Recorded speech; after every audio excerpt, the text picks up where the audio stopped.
Мен қатардағы жауынгер Жұмақұлов 36803 әскери бөлімінің атынан 8 наурыз халықаралық әйелдер күніне арналған өзімнің шығарған әнімді арнаймын. Қабыл алыңыздар. Көзімнің қарасындай, қарындастарым қандай, әрдайым күлімсіреп жүріңдерші осылай. Көктемдей құлпырыңда, наурыздың гүлдерінде, аналар қарындастар, жүріңдер күлімдеп.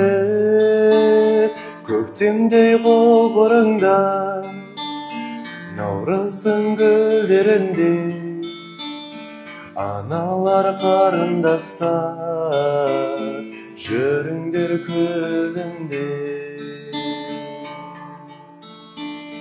Аналарға мың алғыс, сіздерге қарыздармыз, бізге өмір сыйлаған, біз үшін алтын жансыз.